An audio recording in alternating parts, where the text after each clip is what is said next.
you. The FBI says 15 people have now been arrested, including members of a violent Tacoma street gang, as part of a massive fentanyl trafficking bust in Pierce County. The arrest follows an 18-month investigation in Pierce County that focused on criminal activities involving the Knockout Crips. September 23, 2025. Seattle turned into a complete battlefield as ICE agents sealed truckloads of fentanyl, cocaine, heroin, and illegal weapons hidden inside warehouses linked to the Sinaloa Cartel. But what these agents discovered next proves this is not just a drug crisis. It's a full-scale invasion happening right now on U.S. soil. Tuesday, September 23, 2025, was suddenly disrupted as two helicopters thundered over the Seattle-Tacoma corridor, breaking the silence that hung over Puget Sound. The helicopters had lifted off minutes earlier from Joint Base Lewis McChord, carrying tactical teams and federal agents bound for a mission that had been months in the making. Beneath, convoys of armored vehicles were also speeding toward pre-marked targets. Operation Take Back America began as a joint DEA-ICE mission, with agents in black gear fanning out across warehouses, freight yards, and suburban garages, their flashlights cutting through the darkness. Sirens echoed through quiet Tacoma neighborhoods, giving residents a shocking awakening. Moments later, the multi-agency team declared that this was one of the single largest joint operations that resulted in a massive drug bust. More than 51 individuals had been arrested, of which 37 Sinaloa Cartel members. However, that was not the shocking part. The agents also revealed that they had seized 4,165 pounds of meth, 269 pounds of fentanyl, 23 pounds of cocaine, and 6.4 pounds of heroin. The fentanyl was said to be enough to manufacture millions of lethal doses that could easily wipe out an entire state. And that's not all. The operation also led to the discovery of a stockpile of 23 automatic weapons and explosives. A complete infrastructure has just been discovered in one raid. As the sun rose over the Pacific Northwest, this bust only pointed to one thing. This was not a simple drug raid. It marked the moment the war on illegal drugs and weapons hit the homes in Seattle. Months of investigations across multiple states led to an 18-month operation that exposed encrypted communications, money laundering, and a vast smuggling network moving freely across U.S. highways. The coordination of the multi-agency team was praised as a model for future anti-cartel missions. They later also discovered that these drug shipments had arrived in semi-trucks disguised as legitimate goods. The people behind it used local warehouses as hubs and hired enforcers and freight lines to make sure drugs and weapons were moved across borders without attracting attention. And as news crews captured agents hauling bags of drugs and cases of illegal firearms, the bigger truth loomed. When cartels no longer smuggle into the country, but operate within it, the strategy changes. For the people living in the vicinity of these warehouses and freight yards, there was no going back to normal. The bell had rung, and the war had arrived, right outside their doorsteps. Once the federal agents pulled back the curtain, what emerged was not a ragtag trafficking ring. Far from it. It was an enterprise built to blend perfectly into the fabric of legitimate commerce. At the heart of it is the Sinaloa Cartel, the decades-old syndicate that for decades has dominated border smuggling routes and mastered the art of concealing their criminal activities away from border and national security agencies. However, this time, the cartel had pushed the limits even further. Rather than smuggling into the United States, it was operating from within, embedding logistical nodes across the country's neighborhoods, right within the very heart of America's populace. And the more the agents uncovered the truth, the more shocking the discovery got.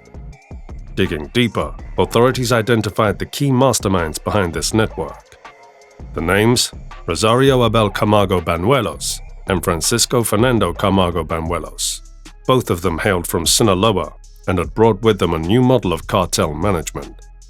Federal agents described it as more a logistics operation than a traditional narcotics syndicate.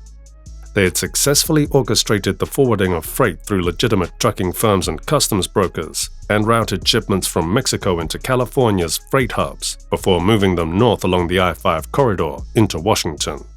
They controlled the people and logistics, and had gone even as far as forging cargo manifests, declaring the contents as household goods and construction materials. These manifests, as well as carrier paperwork, made every load appear clean and, more importantly, helped the Banuelos make the agents look the other way. The brothers incorporated shell companies, creating cryptocurrency wallets and encrypting chat platforms, all in an effort to launder and manage the flow of money obtained from the sale of illegal drugs and weapons in Washington.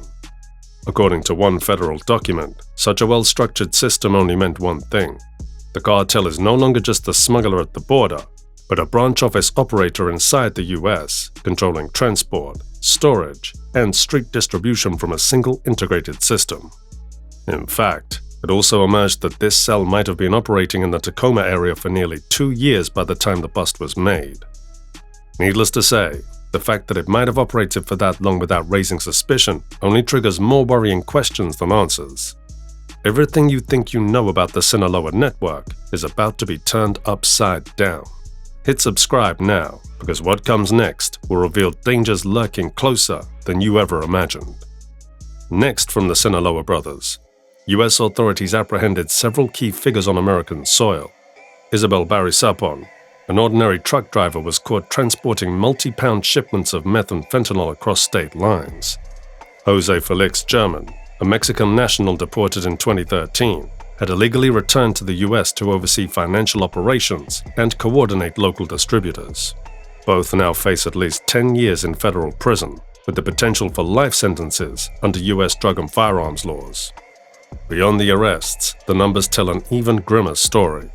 In the state of Washington alone, about 3,550 people lost their lives to drug overdoses in 2023, this marking the highest number ever recorded. Even more shocking is the fact that about 80% of these deaths were caused by overdosing on fentanyl and other synthetic opioids.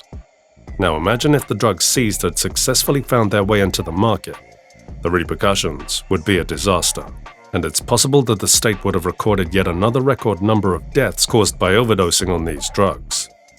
Federal agents have warned that the situation would be so dire that morgues and emergency departments across the state would potentially be forced into crisis mode. The hard part of this was the human cost.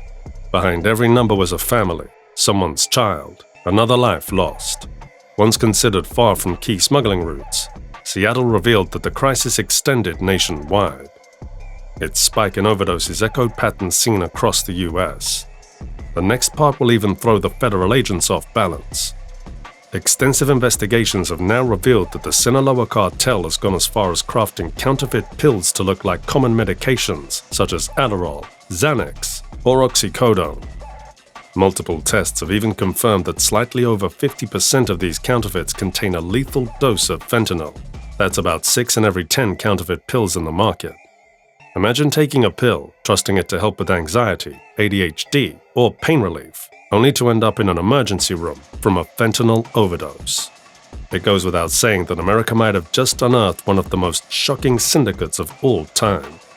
The strategies that succeeded in previous cartel busts may no longer be enough, but America is adapting and finding more effective ways to fight back. Now, as the smoke cleared from the sweeping raids, the once unified narrative fractured into political echo chambers. One faction made up of officials from ICE pointed a stern finger at Seattle, accusing the city of soft-peddling enforcement. One of the officials was overheard declaring bluntly that public safety cannot be optional. On the other hand, the opposing faction, led by Seattle's city mayor, Bruce Harrell, fired back, labeling the crackdown as federal overreach and firmly reaffirming Seattle's sanctuary status. This even prompted protesters to storm the streets, chanting "Sanctuary for all," while others aired their support for ICE, holding up pictures of overdose victims, demanding a crackdown and reform. It was evident, aside from the war on the Sinaloa Cartel, the government also had to find a way to appease the public. Even with the seizure preventing an estimated 6.9 million potential deaths, authorities warn that 6 key suspects remain free, and the network's full reach is still unknown. The question now is not just whether the war is won, but what's next for a city caught in the crosshairs of crime, policy, and politics.